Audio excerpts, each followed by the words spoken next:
উচ্চ বাণিজ্য ব্যয়, ধীরগতির বন্দর ব্যবস্থাপনা এবং দুর্বল অবকাঠামোর কারণে বৈশ্বিক প্রতিযোগিতায় পিছিয়ে পড়ছে বাংলাদেশ।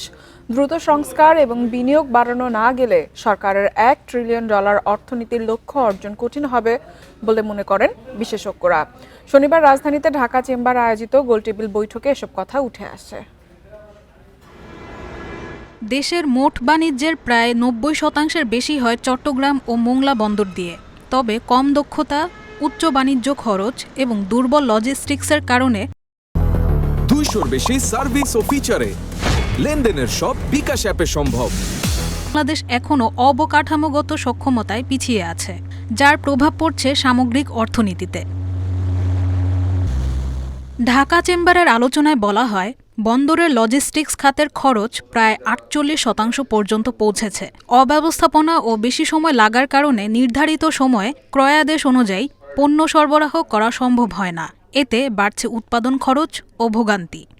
কারণ ওইখানে যারা এই কন্টেনারগুলি যারা ক্যারি করে ওইখানে অনিয়ম ছিল, ওই অনিয়মের কারণে বেড়ে যায়। তারপরে ওখানে যে ট্রান্সপোর্টগুলি আছে সেই ট্রান্সপোর্টের মধ্যে একটা সেগ্রিগেশন আছে।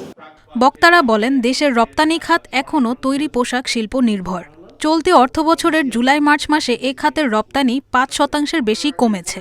এতে নির্ভরশীলতার ঝুঁকি তৈরি হয়েছে। তাই বন্দরের সক্ষমতা বাড়াতে কার্যকর পদক্ষেপ নেয়ার পরামর্শ দেন বিশ্লেষকরা। It guides you, it helps you to put together preparation.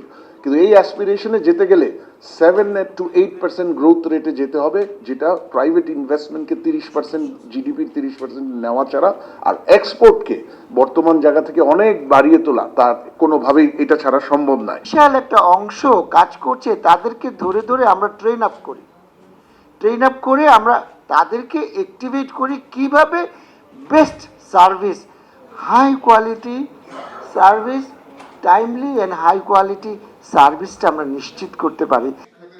এ সময় রপ্তানি বাড়াতে দক্ষ ও সমন্বিত লজিস্টিক্স ইকোসিস্টেম নিশ্চিতের আহ্বান জানান আলোচকরা।